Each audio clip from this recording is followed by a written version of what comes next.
Yes, yes, yeah. You are tuned in to Offering Something. I am your host, Michael Bernier. Feeling so good to be alive. You know I love you, love you, love you for tuning into the show. That is the truth, my beautiful friends. If you're watching on YouTube, do me that solid. Click on the subscribe button.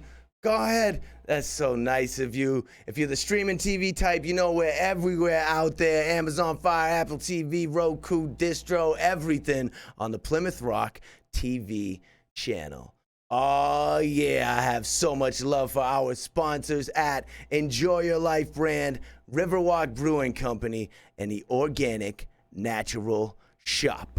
Yes, sir. We have a lovely episode in store for you today with a guest who is a visionary, an entrepreneur, a business strategist, a creative mind, a brand developer, a real estate professional, a cornhole connoisseur, an all-in risk taker, a theater buff, and an artistic human who is quite politely offering something. It is with jumps of joy that I introduce to y'all, Donnie Crowell. Hey, Donnie. Hey, how's it How going, Michael? are you, man? Good. I love that intro. I love it. Yeah, you feel good about it? I do. Is it all accurate? No, it is. Yeah, everything except how you pronounce my last name. It's Crowell. Crowell. Yeah, I like that sorry. better. That's my vibe. Sorry. Donnie Crowell. Yeah. Okay. All right. Feeling good? Comfortable? Yeah, I am very Safe? relaxed. Yeah. Yeah, everything's all right. Thanks for coming here today. Thanks for having me. Yeah, it takes effort to move your physical body from wherever it was into some sort of mode of transportation to bring it here. I recognize and appreciate that effort, Yeah. Donnie. No. It's all good. I'm happy to participate that you asked me. Yeah. All right, let's dig into it. Let's get to know you, Mr. Crowell. I'm going to say it like that. That's my jam. Place of birth. Where were you born? Where were you brought into the world? Come out of the womb. Escape the belly. I'm going to say Lynn, the city of Wynn. I'm going to say Lynn, the city of Wynn instead of Nice. Sin. Lynn, Massachusetts, of all places, yeah. Right on, yeah. So to put a positive spin on it, forever, Lynn, Lynn was Lynn. always Lynn, the city of sin. I know. But they're trying to turn over a new leaf, and so I'm gonna go with I that. like But I this. was born and raised in Lynn. I went to Hold on, I'm going to promise you that Yeah. I'm only going to say Lynn, city of Wynn when I say it. okay, All right? all right. From here on out. Yeah, I all like right, it. Cool. But yeah, so I was born and raised there, and I graduated from Lynn Vocational Technical Institute. Well, let's get into the community here, though. What's the feeling like? So we know Lynn, they call it the city of sin. Is it high class, middle class, low class, fights, crime, theft, or hugs and kisses and beautiful parks with great landscapes? I think it's all of the above. Is it? Yeah. I mean, there's a reason it had its old name, back in the 70s probably. Yeah, but I think it's up and coming. I mean, it's changing. But there's always been good parts and rougher parts of Lynn. I still have a lot of family that do live there still. My father, my cousins, sister, So yeah, but it's, I guess, depending on where you Okay, so where you were growing up, what kind of mayhem were you getting into as a child? I was a good boy, to be You were honest. good, just all the right things. I did. I didn't really get into trouble at Picking all. up the trash on the street. Yeah, I mean, I didn't really live downtown Lynn. Okay. There's probably more trash there, but where I grew up in East Lynn. East Lynn, you had a yard, like a half acre, quarter acre. What do we got? I mean, no, I was always in an apartment building, so Okay. we didn't. Actually, we had our own single family house until my parents split. Yep. And then I was probably about 5 at that point. And then from that point on, my life was apartment living. Apartment living. Apartment living. A lot of apartments? How many Yeah. apartments Oh, from man. 0 to 17, 5 to 17? 2, 6, 12? No, probably 5 or 6, yeah. Yeah. Until I was probably 17. And then I moved on my own. How does that that affect point. you? Did that affect you? You think back on this. You try to consider these things as a I grown was, man. You're self-reflecting. Did that do anything to me?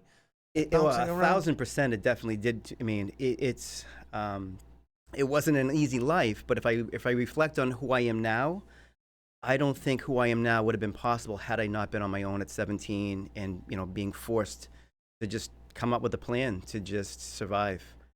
So in like a positive David Goggins kind of way, would you say that it calloused you Yes. And it made you harder. Absolutely. Absolutely. So that The child you were made you the man you are today. Absolutely, yeah. And I also I was never materialistic. I'm still not materialistic because I've never really had. I mean, I grew up not having good things, so yeah, we didn't really have a lot. So now that I have nicer things, it's nice to have, but I don't really feel like I need any of those things.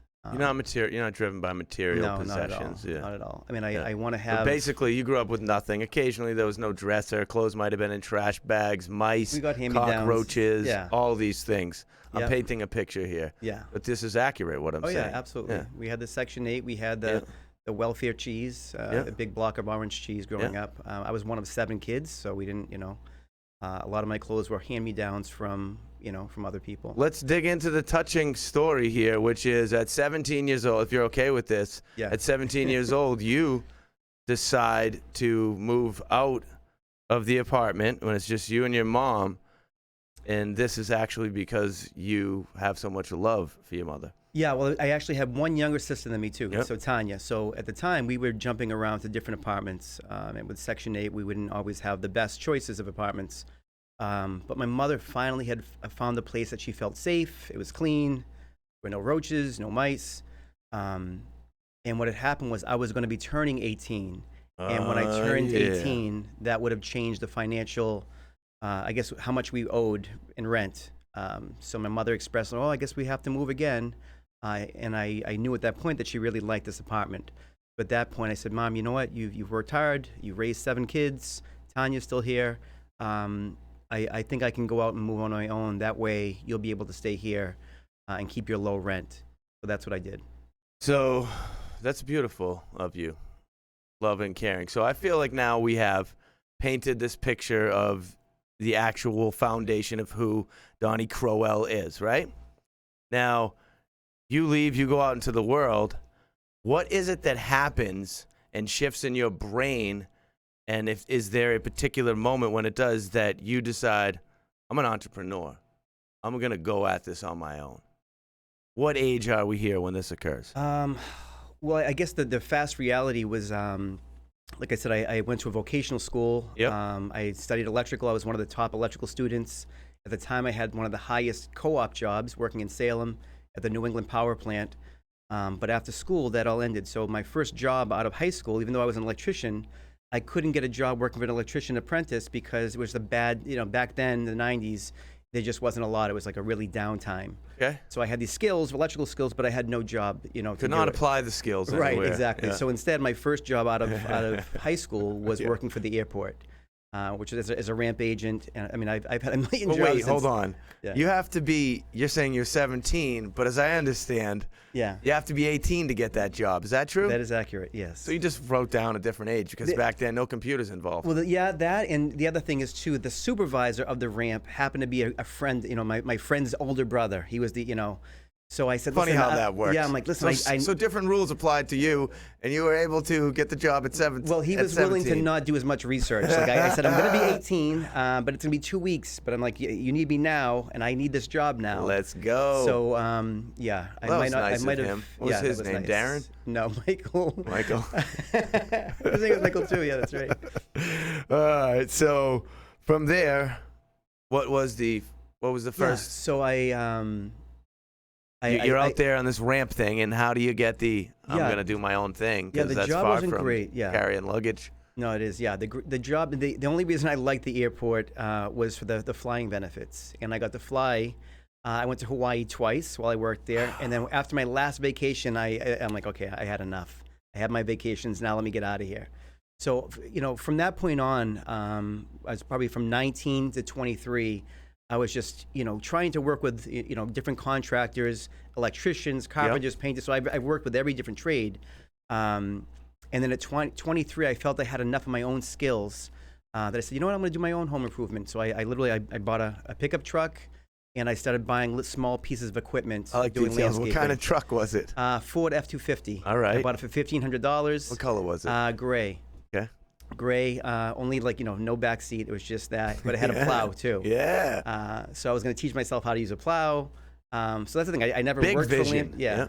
So yeah, in the beginning, I'm like, okay, what can I do that's easy enough? Again, I didn't have a college degree, so my first piece of equipment was my truck, and then I bought a lawnmower, and then I bought a weed whacker, and then I remember someone saying, "Do you cut down trees?" I'm like, "Yeah, sure, yeah." And I went out and I bought a chainsaw, and then so with each job, I basically would pick up another piece of equipment. I know the routine well. Yeah, right.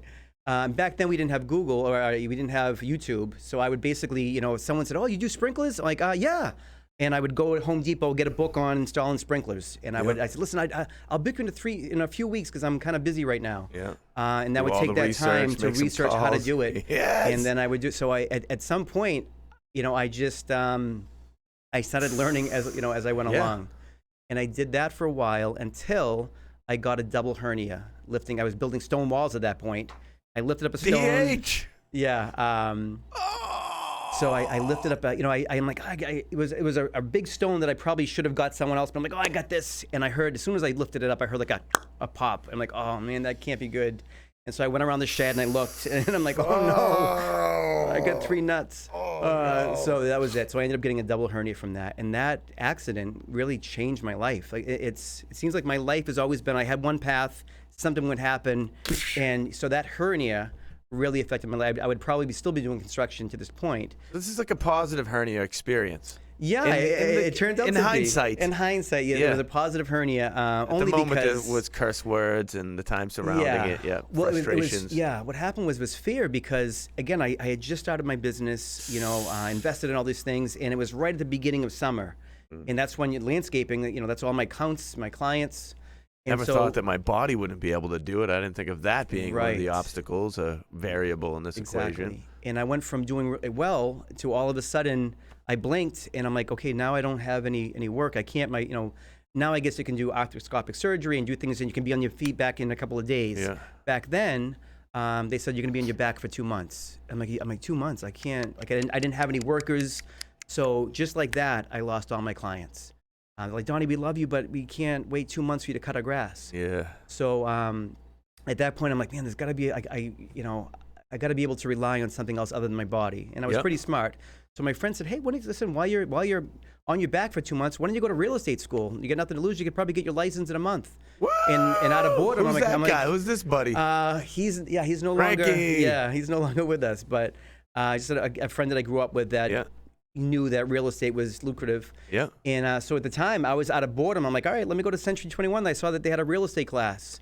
And I remember the lady, when I walked in there, said, hey, I want to take this class. And she goes, oh, sorry, come in a couple of months when we have it again. I said, what do you mean? It starts next week. And they said, oh, but we only take 30 students, and you'd be number 31. And I said, come on, I'll squeeze me in. Yeah. I'll sit in the corner. I don't want to take up a desk.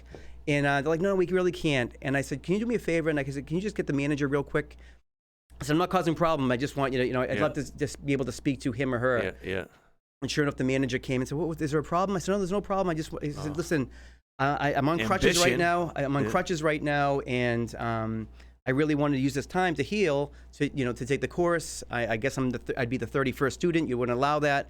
But I'm asking you, please give me a chance. This is a unique time. In 2 months, I'll be back working. Yeah. I promise you I won't make a peep. I'll sit on the floor. And I said, I'll tell you what, and if you give me this opportunity and you allow me, then I promise you I'll work for this company, and within 6 months, I'll be one of your top employees. She said, you know what? I like that attitude. I'm going to give you a shot. We'll give you a chair. You don't have to sit on the floor.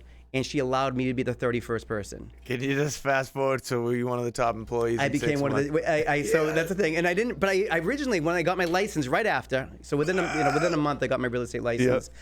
But again, my whole thing was I was originally going to go back to doing my construction because I just bought all this equipment. I had my truck, and wow. But what happened was during that time, right after I got my license, I got my first real estate deal, and the woman hired me to sell her townhouse. Then she ended up buying something, and then I found the buyer. Like, I got 3 transactions all in one deal. And so when I ever got my first paycheck, I'm like, guys, did you give me like, is there an extra zero on this? And they said, no, that's your commission. That's what you normally get. And I just said, I just started thinking about how many trenches, how many trenches I would have to like, how many hot 90-degree days, how many stones I have to be lugging around. And how many double hernias? Yeah, exactly. And I just said, I think I'm going to put my tool belt Tied the tool belt. in the Timberlands away and just pick up my briefcase and put on some loafers.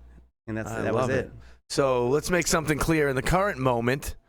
Something I want to focus on here is you are the owner of the Larcom Theatre in Beverly, Massachusetts. Yes. Fact? Yes, it is. Yes. Okay. So now explain to me. Now this is a 500-seat theater? 600. 600 seats. Yeah. Historic in the sense that maybe it was built in like 1912. Yes, exactly. So this year will be 110th anniversary. 110 years old. How do you end up with this thing? Give me the gritty here. All right. So you know that I was in real estate, Yep. and that stayed constant. So Yep. I've been doing real estate over 18 years now. Yep. I got married older in life. I was 40 when I got married. Beautiful And, age. Perfect age for you to get married. Yeah. So I got married, but I always knew I wanted to be a dad as well. Yeah. And so after my wife and I, we had planned, okay, we'd be married a year. I've never been married. And then after, I'd like to start a family. And she was on board. She also wanted to be a mom. So everything was going according to plan. So for our 1-year anniversary, we went back to Hawaii because, again, I've loved Hawaii since I was 18 at that point. And went to Hawaii. It was her first time. And 9 months later came along Benjamin. Hey, Benny. And he was the love of my life, or our lives. Yeah. And so what happened was we didn't have any accident. Everything that was happening in our life was planned. Okay, we get married. A year later, we'll start a family. He came. He was healthy. That was part of the plan. So everything that we had planned was coming, to fruition, except that we weren't happy with the current status of it. Like our life basically became surrounded by work and basically, yes, exactly. Yeah. But when the plan was implemented, it was basically a lot of me with my son, my wife with my son, and I just said to her one day, I asked her, are you happy like this? And she goes, yeah, I'm happy, And I said, no, I know and she said, we're healthy, we have good jobs, we have a couple of properties, a healthy son. But I said, I know what we have, but I just said, are you happy though? I said, this isn't really what I expected. We're just basically, we hardly spend any time together. And I just said, out of curiosity. Pass the baby, run off in this direction. She'd be going to work into Boston. I'd be going to show properties. So I just said one day, are you happy? And I just said, what would you say if I just said, let's forget the corporate world and just do our own family business? She had a degree in marketing and has been doing it for a long time. That's what she felt comfortable with. Yep. But she said, I would do it in a second. Oh, yeah. Really? Does she have a name? Lisa, yes. Nice work, Lisa. Love your response to that question. Yeah. So that was it. So at that point, we just said, okay, let's shake on it, high-fiving each other. I'm like, all right, let's do it. We're going to do a family business. But we didn't really have a plan at that point as to what the heck we were going to do. Yeah. We're both Italian, so we said, okay, we could do pizza, because we wouldn't be like, I didn't think we could just open up a restaurant. So we said, pizza's pretty easy. Yeah, we're trying to think of some things. Pizzas. Yeah. I mean, that'll be good. But we also knew that there was like 15 different pizza places in our town. Yeah. And then we said, okay, maybe we could do a cafe, coffee, that's pretty easy. And the same thing, there's a million cafes around.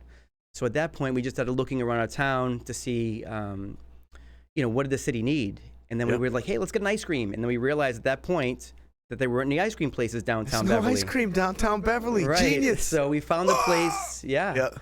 And so we found a place, and had we literally made the phone call to the landlord at that point, I would have been serving you ice cream a few months ago. Oh, vegan ice cream. Yeah. But instead, we waited. We were like, oh, let's call Ben and Jerry's. Maybe we want to be a franchise. And we, and basically negotiating with Ben and Jerry's because we were thinking about bringing that to our place. Yeah. We ended up losing a week in negotiation. They liked us as franchisees, but they didn't like Beverly. They wanted us to move to Gloucester. They wanted Gloucester. Hear that? Good old Gloucester. Ben and Jerry's thinks Gloucester is far superior to Beverly. I love both cities, but I also love Ben and Jerry's. Yeah, and so what that was am I it. really saying? Yeah, I know. So what happened was once we ended our negotiations after the week, we finally called the landlord of that commercial property. Right.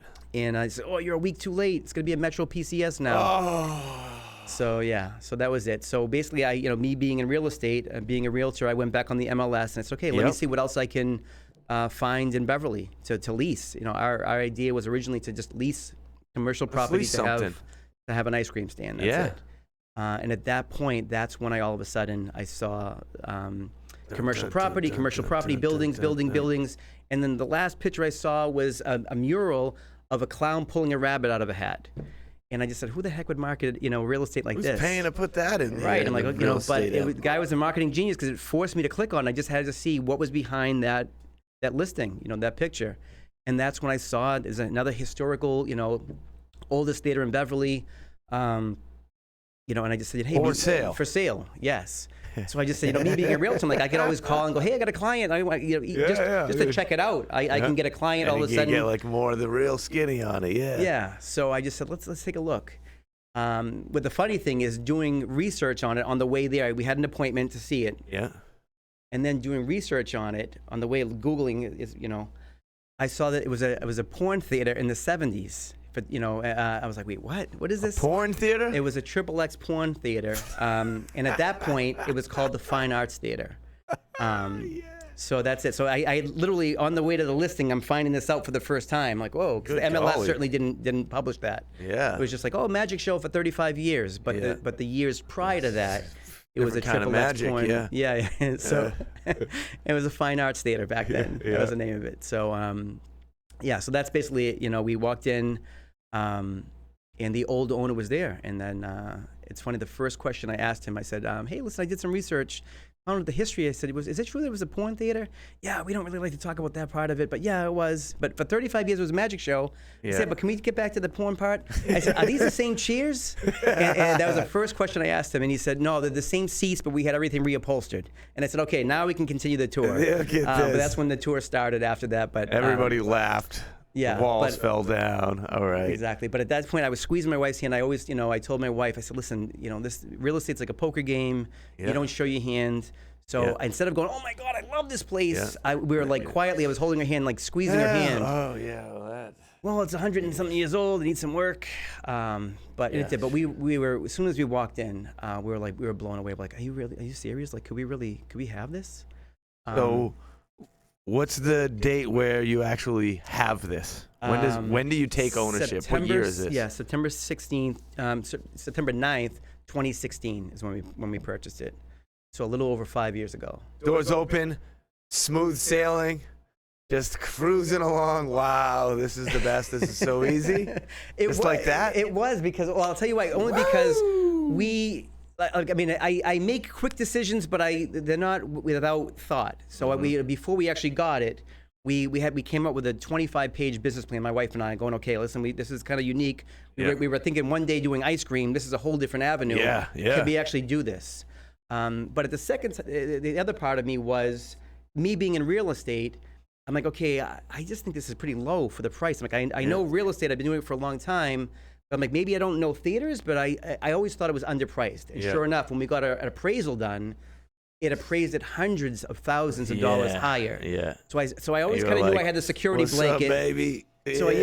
So I said, listen, I told my wife, I said, listen, even if we stink as theater owners and we don't know what we're doing or we're way in over our head, the real estate alone, we're going to make a profit. Even if we hold it for a month and go, we can't do this, let's put it in the back of the market. I knew the real value of it now because I got it appraised. Yeah. And the old sellers, they had invested a lot, to make the property look better. Like they had just invested in a $45,000 projector, which I wouldn't have bought, but that came with the theater. And then lighting and soundboards. So there's another $120,000 worth of equipment that I inherited with the theater. Yes. So I'm like, okay, no matter what, we're not going to lose on this financially. So even if we stink. So that having that safety net kind of put us at ease a little bit. And then because we had a couple of months in advance to get it, I started, as soon as I got my offer accepted, I started, calling different people and booking things so that literally when I got my keys the next day, I had people renting out. Yeah. So literally the day after we got our keys, we had a children's theater come in for 3 weeks that rented it for 3 weeks and did our first play of Fancy Nancy. So when you opened there, was there a mission statement that was presented to the public? Larcom Theatre, we will. It was really just bringing, because we had other competitors in the city, but even on paper, they're called a nonprofit theater. We didn't really feel that they were community driven, more profit driven, and because of that, there's a lot of small You know, if you were a small local band, you're probably you're not going to get booked at the other place. Yep. They bring in, you know, large national acts.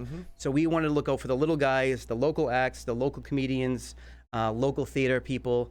You know, because our expenses were less than other theaters, that we could really be a community theater, even though on paper we weren't a nonprofit. We were simply privately owned as a couple owning it. Do me this. Yeah. Sell me on going to the Larcom Theatre in this way. I can go to a music venue, a club over here to see this band 20 miles. We'll say 30, so we're including radius clauses here. 30 miles south of me. Or I can go 30 miles north and see the show at Larcom Theatre.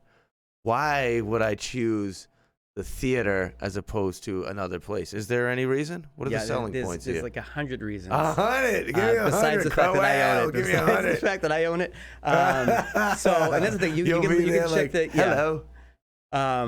Hello. So number one, hands down, acoustically, I don't know if there's another theater local other than maybe like Symphony Hall. Acoustically in Boston, we're probably right up there with them as far as acoustics. So we've had bands that played multiple rooms locally, but they say, Donnie, there's no competition. It sounds so much better. Because again, it was built 110 years ago. So when they built it, they didn't build it with thinking, well, we're going to have all these speakers here. They built it with no amplification in mind.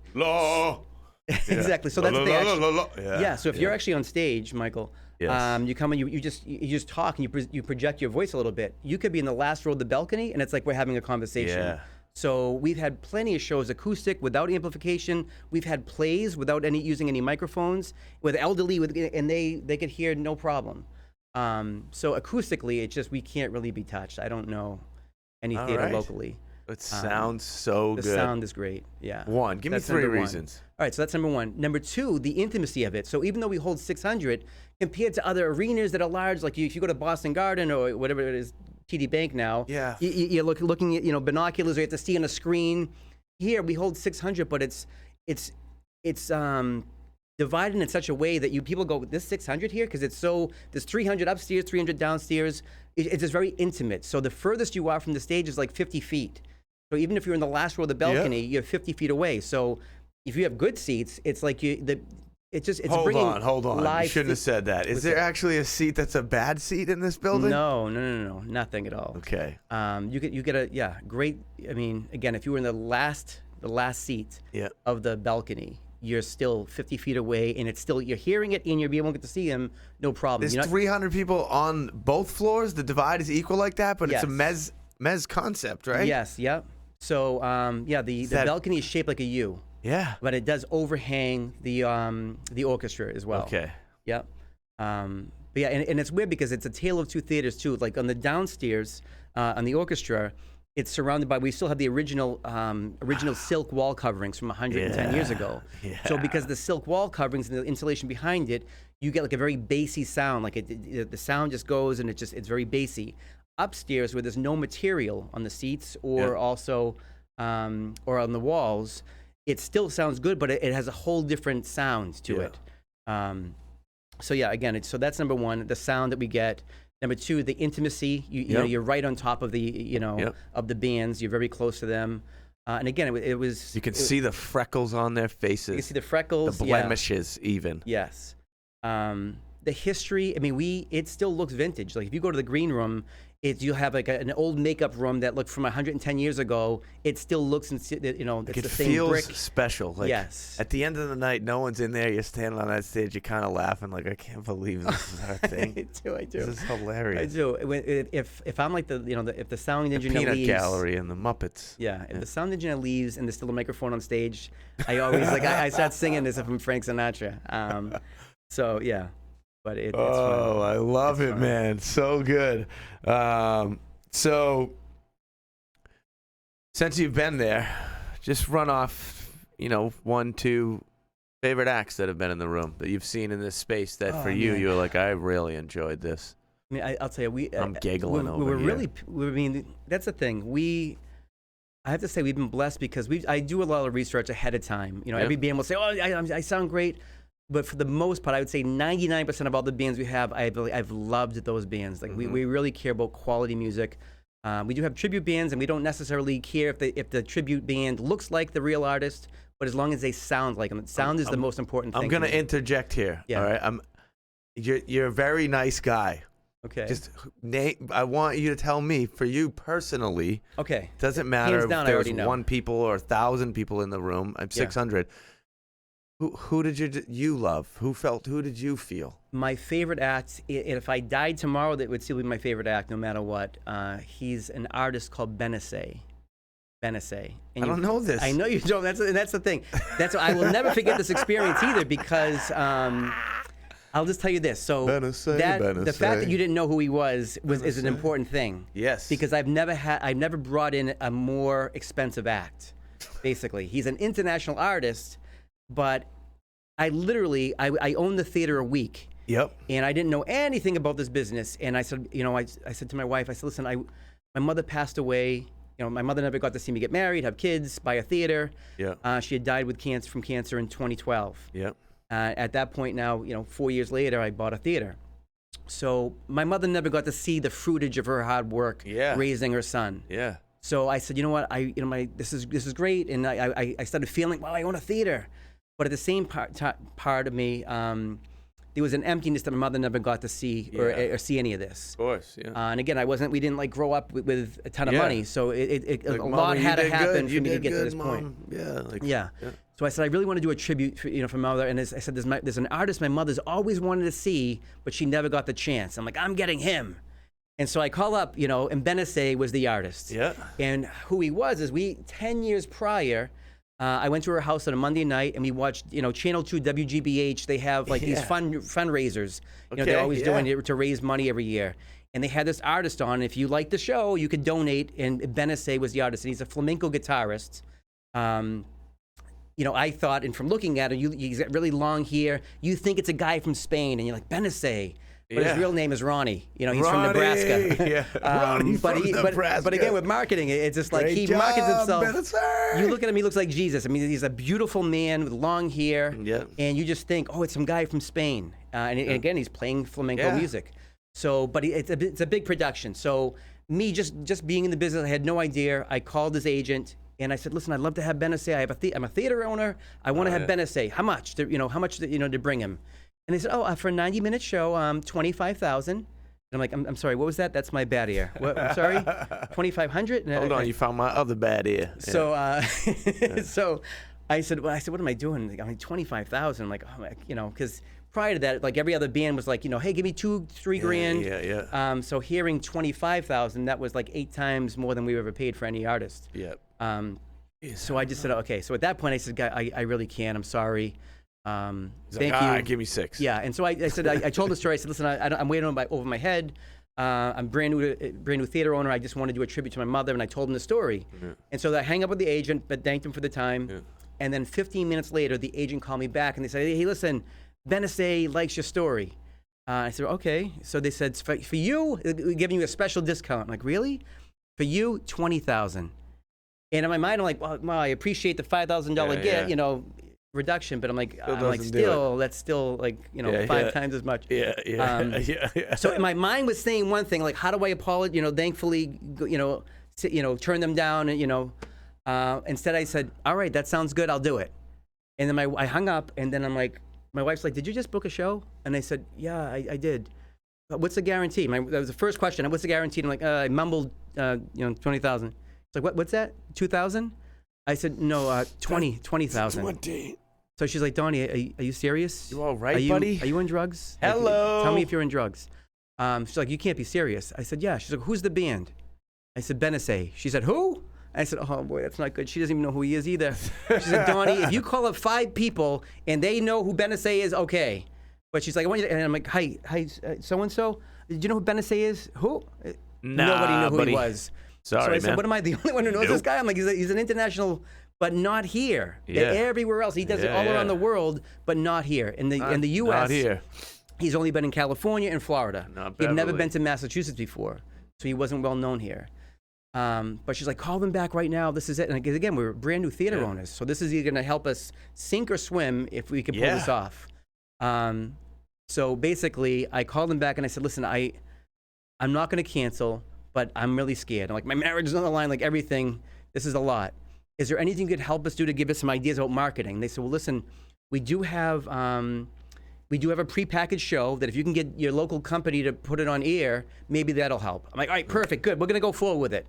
So we scheduled it 6 months away, at the end of our season. Yep. And I said, even no matter what, hopefully we can make up some money. Even if we don't sell, we'll have enough to pay him.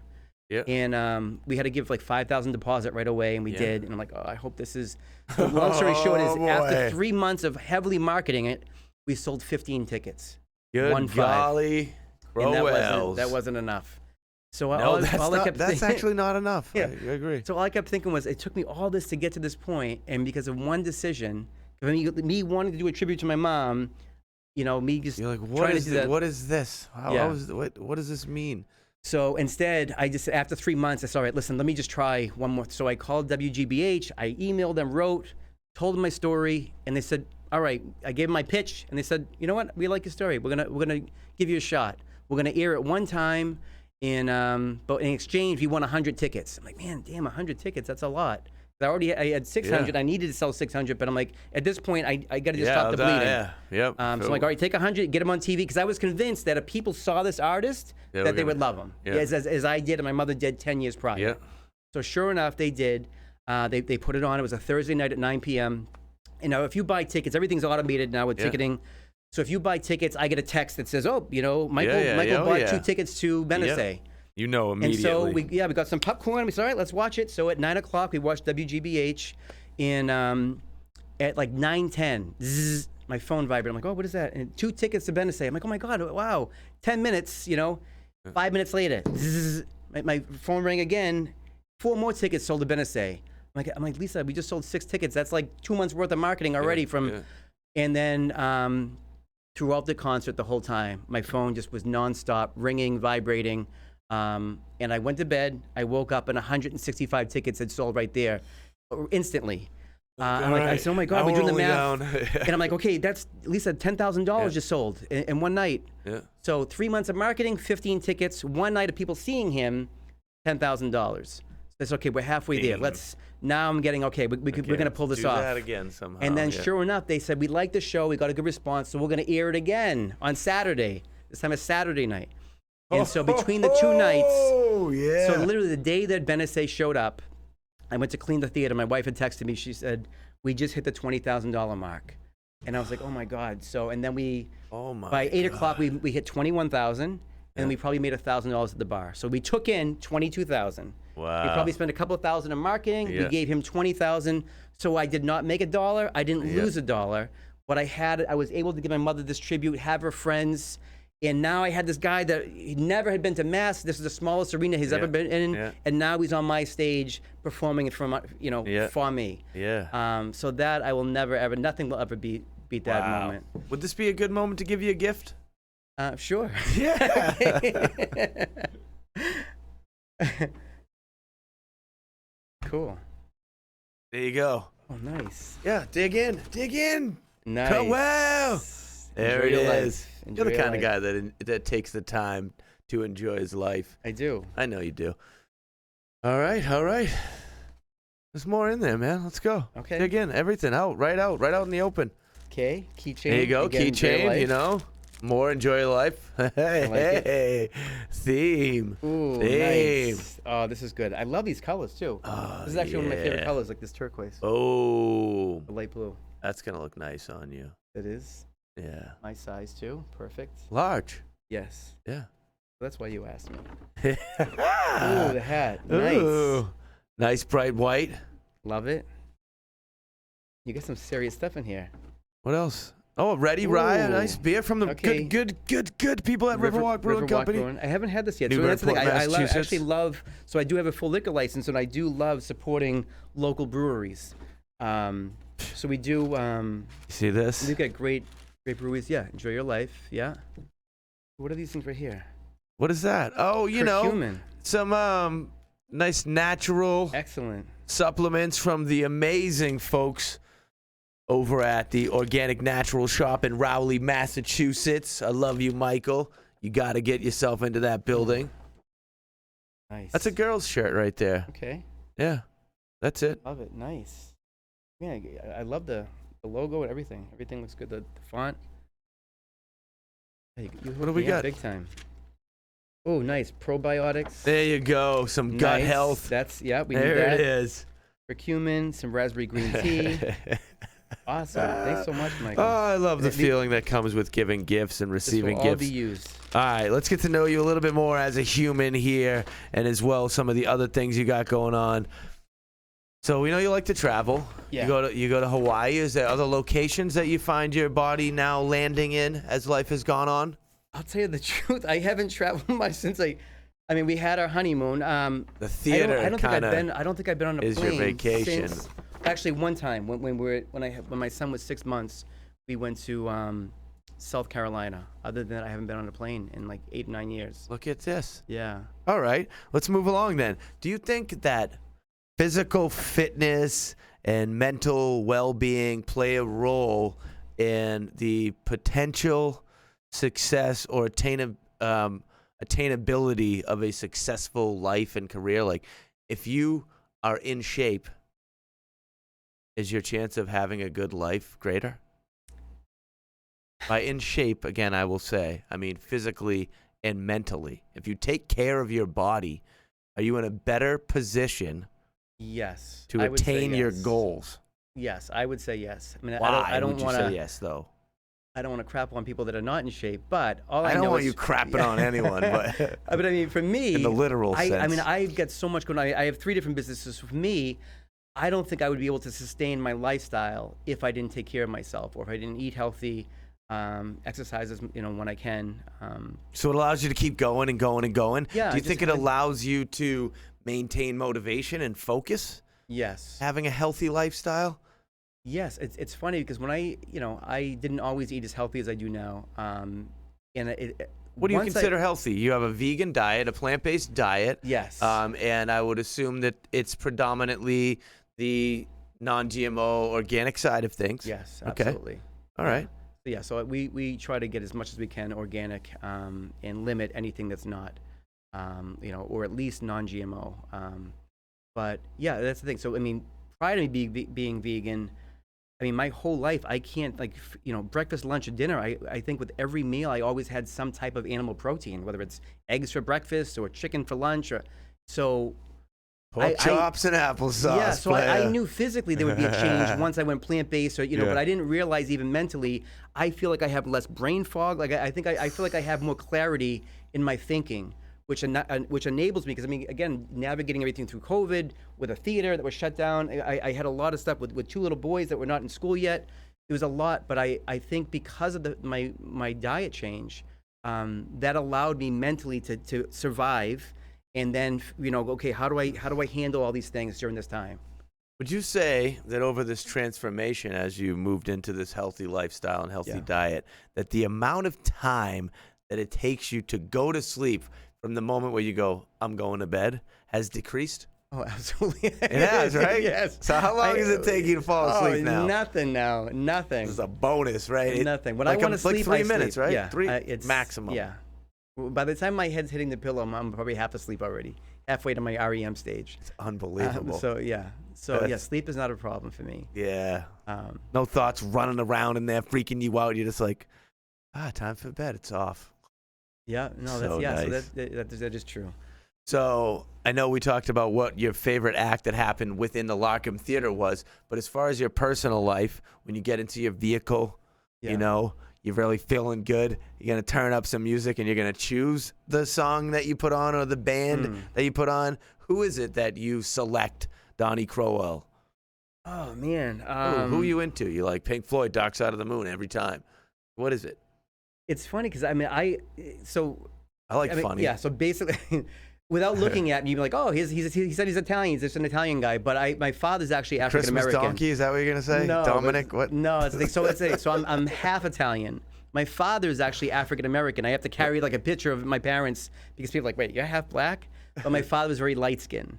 So a light-skinned black man marrying a pale white woman, that's it. But I'm actually half black.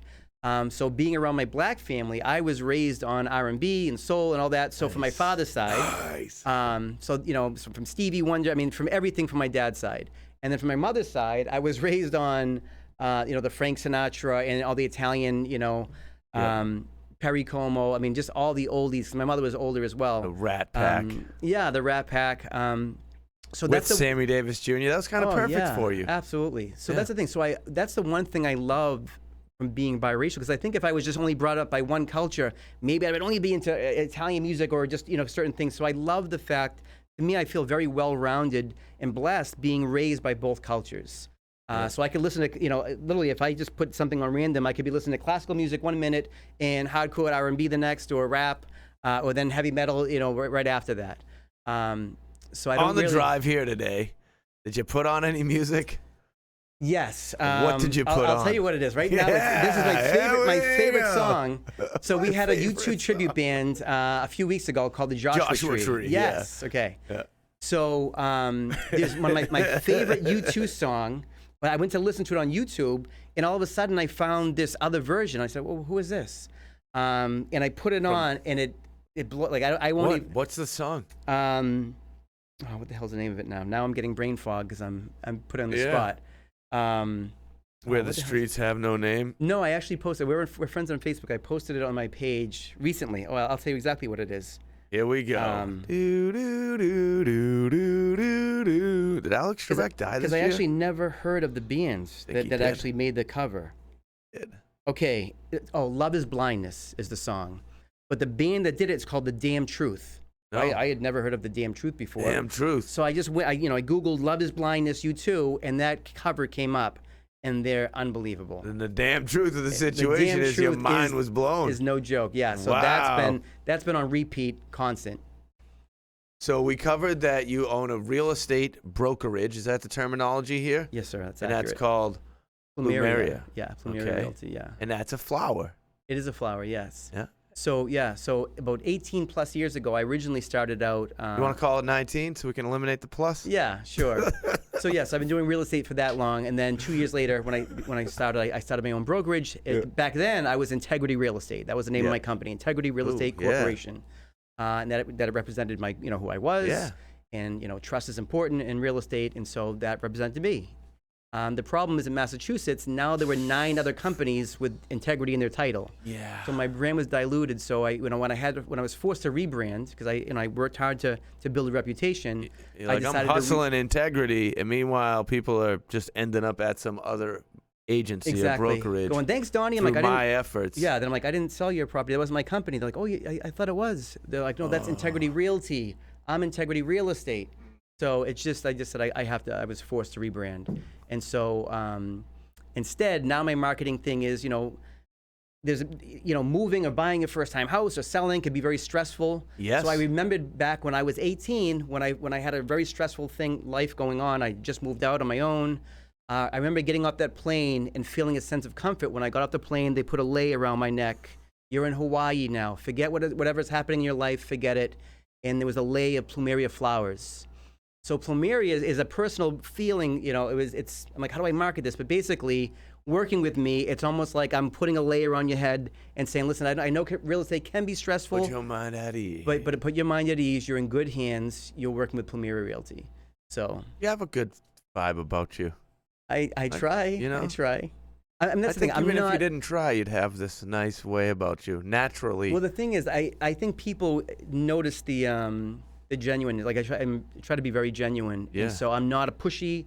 So and that's the thing, because of my construction background. Hold on, you don't try to be genuine. You are genuine. Yes. You're trying wouldn't be genuine. Right. Is that kind of true? Yeah, that is true. Okay. That is true. So I think my clients appreciate that. I'm like, hey, buy this house. Who cares if the roof is falling in?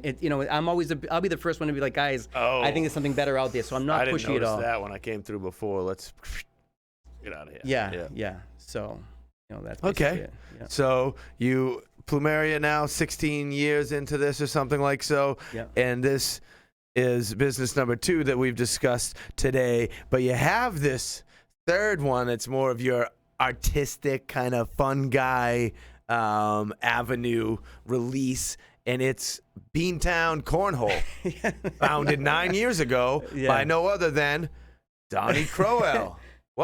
What's going on? Do you just love cornhole, or you saw a lane? Did you see a lane for like a business? No, well, or that's do you the thing. love throwing the old beanbag? Yeah, no, I do like throwing the beanbag, but 9 years ago, I didn't know what the hell cornhole was. I had never heard of it, and so there's so many things in my life that I look back now. I had a path, and then something came in my path, and it forced me to make a turn, and then I'm like, oh, I'm on this new road now. Here we go. All right, we're doing this. I ended up discovering cornhole for the first time. Like when I discovered it, it was not big in Massachusetts at all. What had happened was a friend of mine said, hey, come to Chicago, visit. And I was single at the time. They said, so they wanted me to come out to Chicago to meet this girl that they said, we found the perfect girl for you, Donnie, please. We want you to meet Heather. And so I said, guys, don't set me up. I don't like the pressure, but I'll come anyway. I'll come to see you. And if we meet and hit it off, great. Sweet, but don't be doing any of this setup stuff. Yeah. And so sure enough, Heather was awesome. I'm like, oh my goodness, I like her. So I ended up having a crush on her, but anyway, I went to Chicago, but I ended up getting my heart broken from Heather. And so I was like, I want to leave. But my friends that cheer me up said, hey, listen, let's go to a cookout. Before you leave, let's go to a cookout. Forget Heather. We're sorry we tried hooking you up with her. Carry on, carry on. There you go. So I went to this cookout, and I said, what is this? They said, Donnie, what do you mean? What is that? I said, what's that game? And they said, that's cornhole. Like, you don't know what cornhole is? I'm like, guys, I have no idea what the hell that is. That's they a said, funny Donnie, name. Yeah, so they said, Donnie, if you go to everybody's house and you knock on their door, everybody has a cornhole set. And I said, guys, I never saw it, but I'll play it. And so I was playing, and they're like, Donnie, you've played this before, because I was killing everybody. I was beating. Look at you, Mr. Superstar, right? And Captain Cornhole. Yeah, so even before I didn't know what it was, but I think maybe from bowling, doing candlepin bowling my whole life, maybe that helped. I don't know, but I couldn't explain. But I was whipping everyone's ass in cornhole.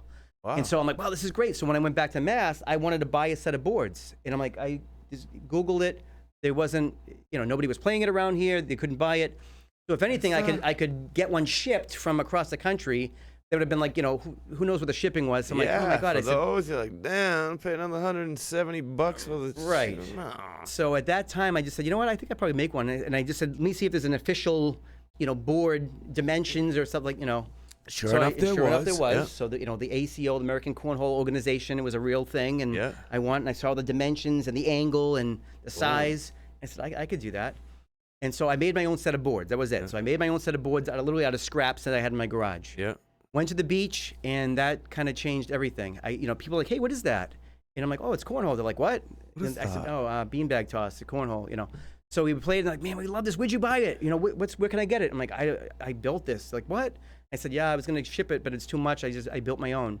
And they said, well, could you make me a set? I'm like, I guess. But I'm like, I don't know. So the business is born. Yeah, so it wasn't supposed to be a business, but I made one for one guy. It was a stranger. The best way for a business to happen. He told his friend, and then word got around, and then my wife. At that point, we were dating. Now she's my wife, but back then we were dating. And she's in marketing. She goes, Donnie, I think you're onto something here. And once we got a website, next thing I know is professional agents, professional athletes were calling. My boards were going to be showcased in ESPN magazine, and it blew up. So I've done it for every college: Harvard University, Boston College, LinkedIn. I shipped the first boards to Hawaii. After all that, it blew up. Yeah. Look at you. So now Beantown Cornhole.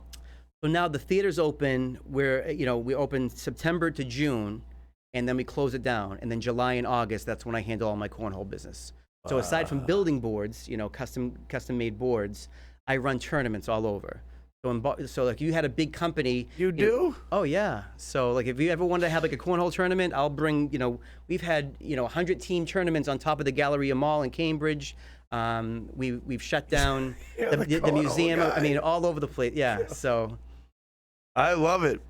Yeah. So. This is good stuff. So, Donnie. Yeah, so that's I'm not an artist, but, it's like if you want your own Enjoy Your Life boards, we'll at some point we'll have Enjoy Your Life boards. Oh, yeah. Next week, I think. But they're high quality boards, yeah. I know that you also have something very exciting going on at the theater that we're not going to talk about, but I just want to dangle that little carrot there and say it's hip and exciting. Yeah. Is that safe? Yeah. So I just won't tell you the name yet, but I did become incorporated already, and it just...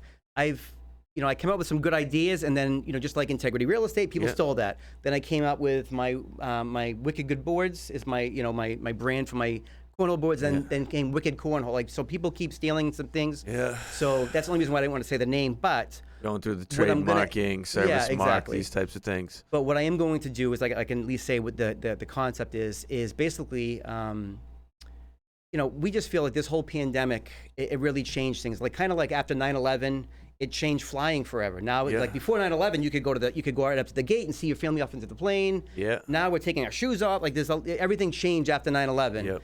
And we kind of feel too in the pandemic, we have 600 seats is great, but are we ever going to be able to fill this place now that people have this fear of being next to strangers with people breathing on them? Yeah. So I don't really need 600 seats. So what we're going to end up doing is we're going to take out a few rows, and we're going to end up cutting out some space and building a kitchen.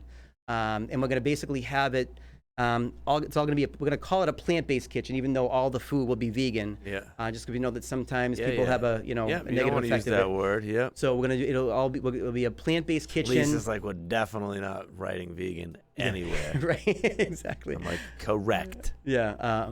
But we'll have it as a pop-up. So, like, if you are a vegan donut maker or vegan ice cream or whatever, you can make vegan sandwiches. Feel free to come use our kitchen. And everybody, hundreds of people that come to our shows will be able to. So I'm all about supporting other small businesses, especially vegan companies, because again, it's the lifestyle we have, and we want to help other companies as well. So that's the thing. Originally, it's going to be a pop-up, and then someday maybe we'll have our own food that we create as well.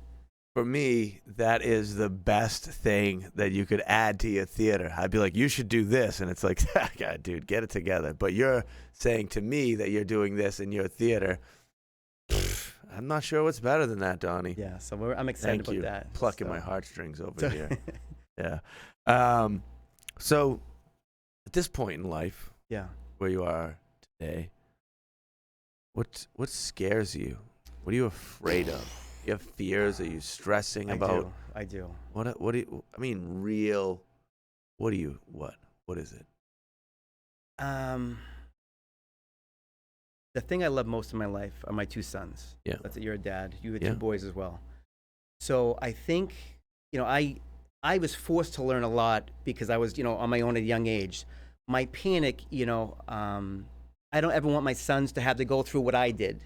So my biggest fear, and again, now I don't fear this as much anymore because since I changed my life as a plant-based diet, I don't have this fear as much anymore. But before, I used to always afraid of, like, because of what I was eating before. What if I just dropped dead of a heart attack or something, and now my boys have no dad? It's out there in the world. They gotta figure it out. Yes, at a young age. If they were 18 or something, that's one thing. But at 3 and 6, my biggest fear is if I'm not around for my sons. So that only helps. Also, being a vegan, I feel like I am a lot healthier now. Like it took me literally just weeks to feel like I felt like I was in someone else's body. Like once I changed my diet, I'm like, oh my God, my inflammation is gone. My joints, I can put my rings back on my fingers. My joints were so swollen before. So now I feel it doesn't hurt anymore. Right, yeah. And so I would say that my greatest fear is dying early. Sadly, it's I don't dwell on it constantly, but if you ask my biggest fear, it would be for me to die early before my sons that I've been able to raise them up as men and good men. Yeah. So that's it. What a wonderful answer. Just so have I missed anything? Cover all this. You got a lot going on, Donnie. You do. I love it. My kind of guy, just getting after it. Yeah. So did I miss anything? Is there anything we're trying to put out there to all these beautiful people that we communicate with in the world? I do love you. I love you all. I say it. I do, though. I mean it. I would say I would encourage everybody to just to have faith in yourself. Don't stop dreaming. Follow your dreams. Don't be afraid to take a step. There's a saying that I live by, and I really, no matter what, I live by it. And it's, you'll never discover new oceans if you're too afraid to leave the shore. So for me, people are like, why did you do this? You never had experience in running a theater. But I'm like, we were humble enough to know what we didn't know, and we hired people, consulted with people that knew what we, more than us. So now you would think my whole life was around theater because, if I needed to run the sound or lights or run, drops. Like there's nothing I can't do now in the theater, but I didn't have a background in that. You can't have experience without doing it, right? Right. So this question of how you're gonna do that, like at some point you have to do the thing. Yeah, exactly. Yeah. So that's the thing. I mean, there were times people were like, Donnie, you got a stable job. What are you doing? And at the same time, I could never fathom working for anybody ever. Like I mean, I've been on my own since I was 23. Yeah. Now I'm not 23 anymore, but I can't ever imagine working. 24 now. Yeah. Yeah. Yeah. So that's the thing. Is anybody that had a dream, but they're like, oh, I'm afraid to. I would just, if I can do it, anybody. It's like, again, I don't have any training, but. So let's allow this to transition into the reason that I asked you to come here onto offering something. 2 reasons, Donnie. Okay. Is there a middle name? Do you have a middle name? I do. I hate it. Hate it. Don't hate it. Love it. What is it? I'll tell you, I hated it until I found it. So it's Greek. I hated it until I knew what it meant. Now I'm like, oh, it's not so bad. Don't tell me what it means yet. Tell me the name. All right. So it's Theodore. So my Come name is on, Donald. Yeah, Donald Theodore Crowell. I actually love the name Theodore. You can call me Theo. Yeah. But it means, so it's Greek for Theos is God and Dore is gift. So, if someone says, oh, do you think you're God's gift? I'm like, well, my parents didn't know. I think I actually am. So, so gift of God. All right, well, gift of God, Donnie, Theodore, Crowell. 2 reasons that I've asked you to come here today. Yeah. First reason, you were just discussing it, and that is, it is inspiring, it is refreshing, it is uplifting when a human has an idea that becomes a passion or a dream or a goal. Scratch goal, passion, dream, and instead of saying, well, that's really is just a dream, I can't do that, and like listening to the naysayers of the world and dismissing this passion, you actually go ahead and take the steps that are necessary to make that passion or dream a reality. That is one of the most beautiful things, because I will say this confidently. Most humans, the vast majority, 75, 85, 90, maybe even 95% of the human beings in this world, and truth can hurt, but this is truth, live their entire life without ever starting their life's journey. And your life's journey is yours and everybody's, is driven by passion. If you're not doing what you love, something that brings you joy, what are you doing? And that doesn't necessarily mean being an entrepreneur, making millions of dollars, taking over the world. It means, are you doing what you love? And if you're pursuing your passion, you are now living your life's journey. We get to this point, you have to make a decision. Do you go in this direction toward your passion, or do you go, I'm going to go the secure route, right? So you, my friend, are an inspiration because you have these ideas, these thoughts, these passions, and you do them. Most people don't. I love you for that. You inspire, whether you actually are aware of it or not, you inspire people that are around you. People you don't know go, well, that guy did it. Yeah. That's a beautiful thing, okay? Second reason is perhaps more valuable, the most valuable of any behavioral characteristic that a human can have, is that throughout this process and currently, like within this exact moment, this second right now, you're a nice guy. You don't have to be. The thing is, you don't have to be a good guy. It's a choice that you've made at some point. You're like, I'm going to represent myself as a good human.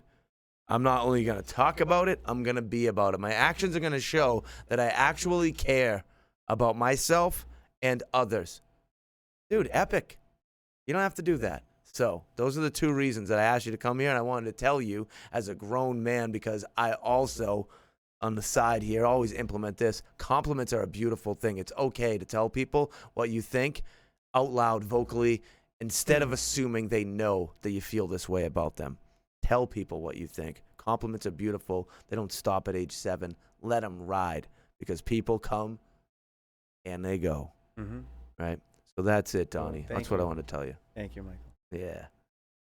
Well, it's been a pleasure having you in the room, my friend. How do we connect with you out there in the world? What do we want people to do? What's the Larcom Theater, like, social media handles? What are the things? Yeah, I would just say our, the easiest is probably, the Larcom Theater. It's LARCOM. Yep. And theater, it's the Old English. So it's THEATRE. So our website is just like the one and the only, larkham.org. So thelarkham.org. Larkham.org. Yeah, and you'll be able to see all the shows. Of course, Plumeria Realty, it's just plumhomesale.com. Beantown Cornhole is beantowncornhole.com. Yeah. So those are the three. Check out my boards, check out my real estate company. But yeah, I mean, really. What about, like a lot of the people in the world, they don't even touch websites anymore. They're just like going to look at your Instagram page and see if they're ready to get down with you before they go all the way to your website. So what's the social media for the Larcom Theater? I think it's all tied together. So Larcom Theater is our Facebook page. Okay. And I think Instagram is tied into that. So it's just, the regular They're Larcom. all Larcom Theater Yeah. with the beautiful proper spelling. Yes, exactly. Beantown Cornhole. Yep, same. Plum Home Yeah. Sale. .com. Yeah. Yeah. So plum like the fruit. Yep. I've enjoyed our conversation. Have you done the same? I have too. It's been a good experience for you. It is. You happy you came here? Yeah, but the thing is, I'm just as inspired by you. So it's funny that you're interviewing me, but I'm like, man, I wish I could be asking you 25 questions right now. We want some questions after the show. Yeah. This is all about you. But it is. No, it's been a fun night. Thank you. Well, thank you for being here, Donnie. Thanks for having me. Yeah, Appreciate great it. company. Everybody out there, I love you for tuning in to Offering Something. Got to give thanks and praise to our sponsors. It's honest and genuine. Love, Enjoy Your Life brand, Riverwalk Brewing Company, and the Organic Natural Shop. Yes, yes, yes. And all of you for watching the show. Because if it wasn't for you, me and Donnie over here would just be talking to nobody. But what I will say is, I still would have really had a good time. Wouldn't matter. Everything you do, make sure you love it. If you find yourself doing something you don't like, here's my tip. Don't do that thing again. All right? That's it, my friends. It's Offering Something. We love you. This is Donnie Crowell. Thank you so much for being here today. You're a good human. My pleasure. Thank you. All right, my friends, enjoy everything that you do. We'll check you next time. You are beautiful. Yeah.